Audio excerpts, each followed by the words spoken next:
ಏನಕ್ಕೆ ಗೊತ್ತಾ ಅವ್ರ ಮುಂದೆ ರೀಲ್ಸ್ ಮಾಡೋದು ಬೇಡ, ಆಮೇಲೆ ಆ ಹುಡುಗನ ನೋಡಿ ಅವರಿಬ್ರು ಮಧ್ಯೆ ಜಗಳ ಆಗಿ ಯಾಕೆ ಬೇಕು ಅಲ್ವಾ, ಅದಕ್ಕೆ ಅಷ್ಟೇ ಗೈಸ್, ಮುಗೀತು. ಫಂಕ್ಷನ್ ಇದ್ದಾಗ ಇಷ್ಟು ಚೆನ್ನಾಗಿ ರೆಡಿ ಆಗಲ್ಲ, ರೀಲ್ಸ್ ಅಂತ ರೆಡಿ ಆಗ್ಬಿಡ್ತೀನಿ. ಒಂದು ಪಾರ್ಕಿಗೆ ಬಂದಿದ್ದೀವಿ, ನಮ್ಮ ಮನೆ ಪೈಸಿಂದಾನು ಇಲ್ಲೇ ಶೂಟ್ ಮಾಡೋದು.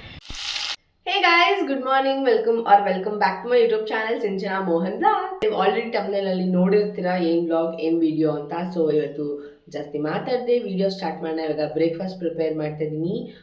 ಆನಿಯನ್ ರೈಸ್ ಅಂದರೆ ಚಿತ್ರಾನ್ನ ಮಾಡೋಣ ಅಂತ ಅಂದ್ಕೊಂಡಿದ್ದೀನಿ.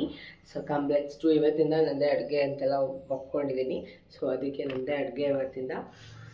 ಸೊ ಐ ಥಾಟ್ ಆಫ್ ನಿಮಗೂ ತೋರಿಸೋಣ ಅಂತ. ಆ್ಯಂಡ್ ಮಧ್ಯಾಹ್ನ ಹೆಸರು ಕಾಳು ಗ್ರೇವಿ ಮಾಡೋಣ ಅಂದ್ಕೊಂಡಿದ್ದೀನಿ. ಸೊ ಅದಕ್ಕೆಲ್ಲ ಇವತ್ತು ನನ್ನ ಸ್ಟೈಲ್ ಅಡುಗೆ ಕಂಪ್ಲೀಟ್ ಇರುತ್ತೆ. ಸೊ ಜಾಸ್ತಿ ಮಾತಾಡದೆ ವಿಡಿಯೋನ ಸ್ಟಾರ್ಟ್ ಮಾಡೋಣ. ಈ ಬ್ಲಾಗ್ ನೋಡೋಕ್ಕಿಂತ ಮುಂಚೆ please make sure like, share, comment and subscribe to my YouTube channel.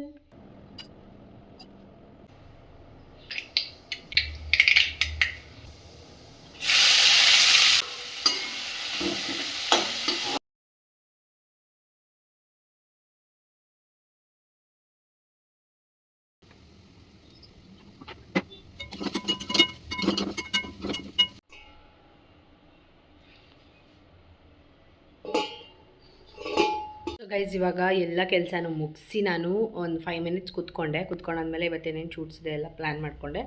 ನಂದು ಅಷ್ಟೇ ಅಲ್ಲದೆ ಬೇರೆಯವ್ರದ್ದು ನಾನು ಮಾಡೋದ್ರಿಂದ ಅವ್ರದ್ದು ಶೆಡ್ಯೂಲ್ ನೋಡ್ಕೋಬೇಕು ಮತ್ತು ಅವ್ರದ್ದು ಪೋಸ್ಟಿಂಗ್ ಟೈಮೆಲ್ಲ ನೋಡಿಕೊಂಡು ಇದು ಮಾಡ್ಕೊಬೇಕಾಗುತ್ತೆ. ಸೊ ಇವಾಗ ನಂದೊಂದು ಟ್ರೆಂಡಿಂಗ್ ಡೈಲಾಗ್ ಎಲ್ಲ ಇದೆಯಲ್ಲ, ಅದಕ್ಕೆ ರೀಲ್ ಶೂಟ್ ಮಾಡೋಣ ಅಂತ ನಾನು ಪ್ಲ್ಯಾನ್ ಮಾಡಿದ್ದೀನಿ ಇವತ್ತು. ಆ್ಯಂಡ್ ಅದಕ್ಕೆ ಒಂದು ಸೀರೆ ಉಟ್ಕೊಂಡಿದ್ದೆ. ಆ ಸೀರೆಯಲ್ಲಿ ಅಷ್ಟೊಂದು ವೀಡಿಯೋಸ್ ಏನೂ ತೊಗೊಳಕ್ಕಾಗಿಲ್ಲ. ಸೊ ಮತ್ತೆ ಅದನ್ನು ಹಾಕ್ಕೊಂಡು ಇವತ್ತು ರೀಲ್ಸ್ ಮಾಡೋಣ ಅಂತ ಅಂದ್ಕೊಂಡೆ. ಬಿಕಾಸ್ ಅಮ್ಮಂದೆಲ್ಲ ರೇಷ್ಮೆ ಮೈಸೂರು ಸಿಲ್ಕ್ಗಳೇ ಇರೋದ್ರಿಂದ ನಾನು ಬೀರು ತೆಗೆದ ತಕ್ಷಣ ಆಮೇಲೆ ನಾನೇ ಅದು ಉಡೋದು ಅವ್ರ ಕೈಲಿ ಬಯಸ್ಕೊಳ್ಳೋದು ಯಾಕೆ ಅಂದ್ಬಿಟ್ಟು ನಾನೇ ಉಟ್ಕೊಳ್ಳೋಣ ಅಂದ್ಬಿಟ್ಟು ಅದೇ ಮೇಲೆ ಸಿಕ್ಕಿದ್ದು. ಸೊ ಅದನ್ನು ಉಟ್ಕೊತಾ ಇದ್ದೀನಿ. ಅದರಲ್ಲಿ ಜಾಸ್ತಿ ಫೋಟೋಸ್ ಕೂಡ ಏನೂ ಇರಲಿಲ್ಲ. ಸೊ ಇವತ್ತು ನಾನು ಈ ವಿಡಿಯೋದಲ್ಲಿ ನಿಮಗೆ ಕಂಪ್ಲೀಟ್ ಏನಂತಾರೆ, ತಮ್ನೇಲ್ ಆಲ್ರೆಡಿ ನೋಡಿರ್ತೀರ, ನಿಮ್ಗೆ ಆಲ್ರೆಡಿ ಗೊತ್ತಾಗಿರುತ್ತೆ ನಾನು ಏನು ತಮ್ನೇಲ್ ಹಾಕ್ತೀನಿ ಅಂತ ನನಗೆ ನಿಜ ಗೊತ್ತಿಲ್ಲ. ಸೊ ಇವಾಗ ವಿಡಿಯೋ ಏನು ರಿಲೇಟೆಡ್ ಅಂತ ಗೊತ್ತಿಲ್ಲ. ಸೊ ಇವಾಗ ನಾನು ಹೆಂಗೆ ವಿಡಿಯೋ ಮಾಡ್ತೀನಿ ಅಂತ BTSನ ಅದರಲ್ಲಿ ತೋರಿಸ್ತೀನಿ. ಆ್ಯಂಡ್ ಕನಿಕಾನೇ ಶೂಟ್ ಮಾಡಿಕೊಡೋದು. ಇನ್ನೊಂದು ಕಟ್ ಮಾಡ್ತೀನಿ. ಸೊ ಇವಾಗ ಕನಿಕಾ ಬಂದು ಶೂಟ್ ಮಾಡಿಕೊಡ್ತಾಳೆ. ಇವಾಗ ಟೈಮ್ ಬಂದುಬಿಟ್ಟು 9:15 ಆಗಿದೆ. 10:45ಗೆ ನಾವು ಪ್ಲ್ಯಾನ್ ಮಾಡ್ಕೊಂಡಿದ್ದೀವಿ ಶೂಟ್ ಮಾಡಿ ಮುಗಿಸ್ಬಿಡೋಣ ಅಂತ. ಆ್ಯಂಡ್ ಆಲ್ಸೋ ಇವಾಗ ಕನಿಕಾನೇ ಹೇಳೋದು ಹಂಗೆ ಮಾಡ್ಬೇಕು ಹಿಂಗೆ ಮಾಡ್ಬೇಕಂತ. ಸೊ ಅವ್ರು ಹೇಳಿ ಸೆಲೆಕ್ಟ್ ಮಾಡಿದ್ದ ಡೈಲಾಗ್ನ ಇವತ್ತು ರೀಲ್ ಶೂಟ್ ಮಾಡ್ತಾ ಇರೋದು. ಆ್ಯಂಡ್ ನೋಡೋಣ ಹೆಂಗೆ ಹೇಳ್ಕೊಡ್ತಾಳೆ ಅಂತ. ಆ್ಯಂಡ್ ಇವಾಗ ಅವಳಿಗೂ ಹಾಲಿಡೇಸ್ ಇರೋದ್ರಿಂದ ನನಗೂ ಎಕ್ಸಾಮ್ ಮುಗೀತು. ನನಗೆ 25th ಪ್ರಾಜೆಕ್ಟ್ ರಿವ್ಯೂ ಇದೆ, ಅದಕ್ಕೆ ಹೋಗ್ಬೇಕು. ನಾನು June 3 ತನಕ ಹೋಗಬೇಕು. ಮತ್ತು ಫೇರ್ವೆಲ್ ಎಲ್ಲ ಇರುತ್ತೆ. ಫೇರ್ವೆಲ್ ಇದೆ ಅಂತಲೇ ಇದ್ದೀನಿ. ಯಾವಾಗಿದೆ ಏನೂ ಗೊತ್ತಿಲ್ಲ, ನೋ ಪ್ಲಾನ್ಸ್.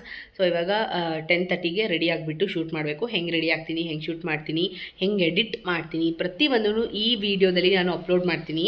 ಸೊ ಇವಾಗ ಬ್ರೇಕ್ಫಾಸ್ಟ್ ತಿನ್ಕೊಬೇಕು, ಸ್ನಾನ ಮಾಡ್ಕೊಂಡು ಫಸ್ಟು ಬರ್ತೀನಿ. ರೆಡಿಯಾಗಿದ್ದೀನಿ. ಫಂಕ್ಷನ್ ಇದ್ದಾಗ ಇಷ್ಟು ಚೆನ್ನಾಗಿ ರೆಡಿ ಆಗಲ್ಲ, ರೀಲ್ಸ್ ಅಂತ ರೆಡಿ ಆಗಿಬಿಡ್ತೀನಿ. And for the second time ಇಷ್ಟು ಚೆನ್ನಾಗಿ ಸೀರೆ ಉಟ್ಕೊಂಡಿರೋದು ನಾನು ಕರೆಕ್ಟಾಗಿ ಬಂದಿದೆ. ನಿಮ್ಮ ಅಮ್ಮಂಗಿಂತ ಚೆನ್ನಾಗಿ ಸೀರೆ ಉಟ್ಕೊಂಡಿದ್ದೀನಿ ಗೈಸ್. ಸೊ ಈಗ ರೀಲ್ ಶೂಟ್ ಮಾಡ್ಕೊಬೇಕು, ಬಿಸಿಲು ಬಂದುಬಿಡುತ್ತೆ. ಪ್ರಾಕ್ಟೀಸ್ ಮಾಡ್ಕೊಬಿಟ್ಟಿದ್ದೀನಿ ಫುಲ್ಲು. ಒಂದು ಪಾರ್ಕಿಗೆ ಬಂದಿದ್ದೀವಿ, ನಮ್ಮ ಮನೆ ಪಕ್ಕದ ಬೀದಿಲಿರೋ ಪಾರ್ಕ್. ಚಿಕ್ಕ ವಯಸ್ಸಿಂದನೂ ಇಲ್ಲೇ ಶೂಟ್ ಮಾಡೋದು, ಈಗಲೂ ಇಲ್ಲೇ, because you don't have another option. ಈ ಥರ ರೆಡಿಯಾಗಿದ್ದೀನಿ. ಕ್ಯಾಮ್ರಾಮನೇ ಕಾಣಿಸ್ತಿಲ್ಲಪ್ಪ, ಕ್ಯಾಮ್ರಾಮನ್ ಎಲ್ಲಿ? ಮುಸ್ತಫಾ ಅದು ನಕ್ಕಂಡೆ ಬಾಪ್ಪ. 99.8% ಲವರ್ಸ್ ಇದ್ದಾರೆ ಪಾರ್ಕಲ್ಲಿ. ಸೊ ಅವ್ರಿಗೆ ರೀಲ್ಸ್ ಮಾಡಿ ತೊಂದರೆ ಮಾಡೋದು ಬೇಡ, ನಾವೇ ಬೇರೆ ಕಡೆ ಹೊಟ್ಟೋಗೋಣ. ಆ ಕಡೆ ಹೊಟ್ಟೋಗೋಣ. ಓಕೆ, ಏನಕ್ಕೆ ಗೊತ್ತಾ ಅವ್ರ ಮುಂದೆ ರೀಲ್ಸ್ ಮಾಡೋದು ಬೇಡ, ಆಮೇಲೆ ಆ ಹುಡುಗನ ನೋಡಿ ಅವರಿಬ್ರು ಮಧ್ಯೆ ಜಗಳ ಆಗಿ ಯಾಕೆ ಬೇಕು ಅಲ್ವಾ, ಅದಕ್ಕೆ ನಾವೇ ಬೇರೆ ಕಡೆ ಲೊಕೇಶನ್ ಚೇಂಜ್ ಮಾಡಿಬಿಡ್ತೀವಿ. ಇಲ್ಲೇ ಮಾಡೋಣ, ಬೆಳಕಿದೆ.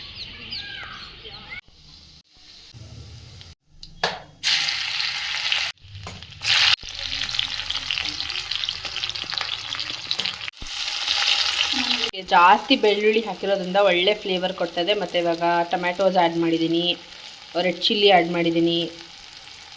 ಚೆನ್ನಾಗಿ ಸ್ಮೆಲ್ ಬರ್ತದೆ. ಟೇಸ್ಟ್ ಮಾಡ್ಬಿಟ್ಟು ನೋಡಬೇಕು. ತರಕಾರಿಯನ್ನು ಅಡುಗೆ ಮಾಡಿದಾಗೆಲ್ಲ ಹೆಚ್ಕೊಡೋದು ಇವಳೇನೆ. ಸೊ ಈಗಲೂ ಅಷ್ಟೇ ಎಲ್ಲ ಹೆಚ್ಕೊಡ್ತಾ ಇದ್ದಾಳೆ, ನಾನು ಮಾಡ್ತಾಯಿದ್ದೀನಿ. ಸೊ ಅದ್ರ ಜೊತೆಗೆ ನಾವು ಏನೇನು ಆ್ಯಡ್ ಮಾಡ್ಕೊಬೇಕು ಅಂದರೆ ಚಿಲ್ಲಿ ಪೌಡರ್ ಬೇಕಿದ್ದರೆ, ಅಥವಾ ಮೆಣಸಿನ್ಕಾಯಿ ಜಾಸ್ತಿ ಹಾಕ್ಕೊತೀವಿ ಅಂದರೆ ಅದು ಹಾಕೋಬೋದು. ಚಿಲ್ಲಿ ಪೌಡರ್, ಕೊರಿಯಂಡರ್ ಪೌಡರ್ ಮತ್ತು ಅರಿಶಿನ, ಇದಿಷ್ಟನ್ನು ಹಾಕ್ಕೊಂಡು ಮಿಕ್ಸ್ ಮಾಡ್ಕೊಳ್ಳೋದು ಅಷ್ಟೇ. ಈ ಥರ ಆದಮೇಲೆ ಈ ಲೋಟ, ಕಾಫಿ ಲೋಟದಷ್ಟು ನೀರನ್ನ ಹಾಕ್ಕೊಂಡು ಈ ಥರ ಮಾಡ್ಕೋಬೇಕು. ಆಮೇಲೆ ಸ್ವಲ್ಪ ಉಪ್ಪನ್ನ ಆ್ಯಡ್ ಮಾಡ್ಕೊಳ್ತಾ ಬರಬೇಕು. ಒಂದು ಗ್ರೇವಿ ಅಥವಾ ಈ ಪಲ್ಯಕ್ಕೆ ಬೆಣ್ಣೆ ಅಥವಾ ತುಪ್ಪ ಹಾಕಿದ್ರೆ ಟೇಸ್ಟ್ ಚೆನ್ನಾಗಿ ಬರುತ್ತೆ. ಸೊ ನಾನು ಬೆಣ್ಣೆ ಪ್ರಿಫರ್ ಮಾಡ್ತೀನಿ, ಬಿಕಾಸ್ ಚೆನ್ನಾಗಿ ಟೇಸ್ಟ್ ಬರುತ್ತೆ. ಸೊ ಅಡುಗೆ ಮೇಲೆ ಹಾಕ್ಕೊಂಡ್ರೆ ಅದು ಬೆಟರ್ ಆಗುತ್ತೆ, ಕರಗುತ್ತೆ. ಸೊ ಸಕ್ಕತ್ತಾಗಿ ಬರುತ್ತೆ ಟೇಸ್ಟು.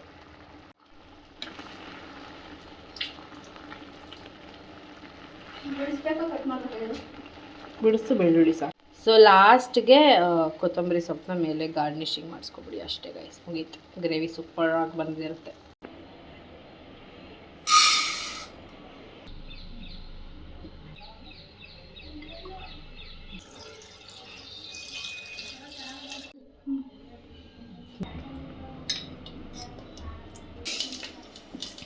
ಈ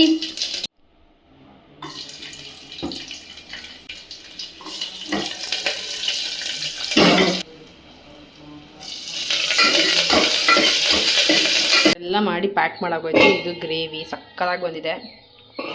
ಆ್ಯಂಡ್ ಇದು ಸಾಂಬಾರು ಮತ್ತು ಇದು ರೈಸ್.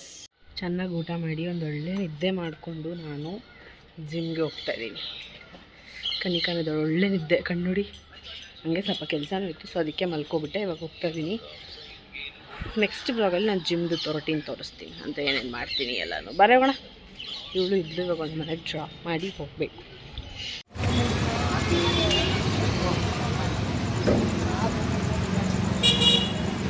ಸೊ ಫುಲ್ ಬ್ಲಾಗ್ ನಿಮ್ಗೆ ಇಷ್ಟ ಆಯಿತು ಅಂತ ಅನ್ಕೊತೀನಿ. ಈ ಬ್ಲಾಗ್ ನಿಮ್ಗೆ ಏನಾದ್ರು ಇಷ್ಟ ಆಗಿದ್ರೆ please make to like, share, comment and subscribe to my YouTube channel for more interesting videos. Bye bye.